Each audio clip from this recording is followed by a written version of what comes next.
The battle at Afabet was a watershed battle in the Eritrean War of Independence. The fighting occurred from March 17 through March 20, 1988 in and around the town of Afabet. Background: the Nadu Command was one of 4 commands, or army corps, of the Ethiopian Second Revolutionary Army, led by Colonel Getane Haile. It was composed of 3 infantry divisions and accompanying support units, and some sources state it had between 20,000 and 22,000 soldiers. Gebru Tareki, noting that the morale of the soldiers was at an all-time low, and none of the divisions had even half of the numbers that would normally constitute an Ethiopian division, 10 to 12,000 men, quotes Ministry of Defense reports to state that there were 15,223 men in the 3 divisions. The Eritrean People's Liberation Front had attacked the Nadu Command a few months previously, with limited success.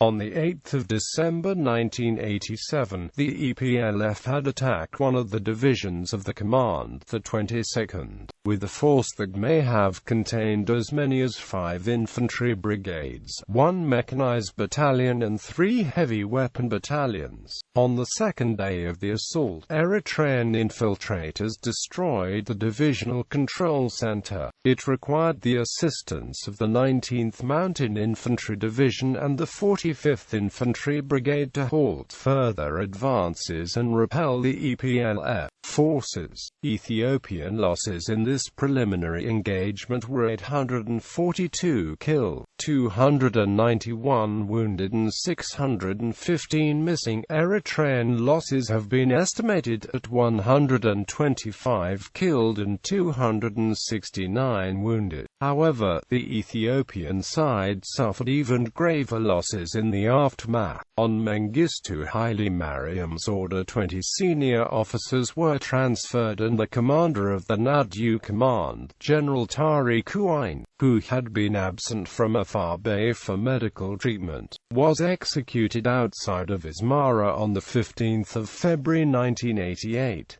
The death of one of Ethiopia's most prominent generals surprised even the EPLF, whose radio of the masses broadcast that the Derg had cut off its right hand with its left hand. The 22nd Division was moved to Karin and replaced with the 14th Infantry Division. By mid-March 1988, the Nadu Command had planned to launch an offensive campaign against the Eritrean People's Liberation Front. However, they were preempted by the EPLF battle. On the morning of March 17, 1988, the EPLF deployed troops on 3 sides around Hedai Valley to encircle the Ethiopian garrison. The first unit attack was the newly arrived 14th Division. Upon their attack, the Ethiopian forces began to withdraw but were cut off. The battle continued while the Ethiopian garrison from Karin tried to reinforce the position, which was thwarted by the EPLF. A stumbling block for the EPLF was on the left flank, where their 85th Division was held up by the dogged resistance of the Ethiopian 29th Mechanized Brigade. It fought without reinforcement for most of a day until its commander gambled on a retreat to Afabet, lacking time for careful reconnaissance before its withdrawal. The brigade was halted when a tank and truck were disabled by Eritrean 100mm guns, the burning vehicles blocking the road.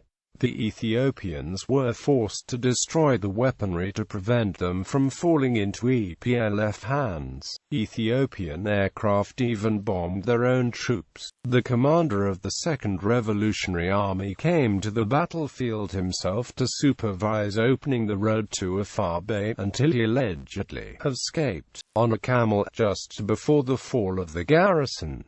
Once the Ethiopian troops were routed in Hedi Valley, the EPLF stormed and captured Afabet. As the town was a major garrison, the EPLF also captured a large cache of weapons in addition to those captured in the valley. Killian estimates that by the end of the three-day battle, the Eritreans had killed or captured over 18,000 Ethiopian soldiers. One Ethiopian to survive the battle was the commander of the Nadu Command, Colonel Getane Haile, who had fought his way to Keren with a single tank and 4 armored cars. The colonel thanked God for his escape. Gebru Tareki laconically comments that the deities were not as kind to most of his men, who remained trapped in the town. Aftermath. Not long after this defeat, Bahani Wilder Michael wrote in the periodical Review of African Political Economy, "The significance to the Ethiopian regime of the loss of Afabet cannot be overstated. In this single battle, Ethiopia lost whole divisions of its best trained and armed troops.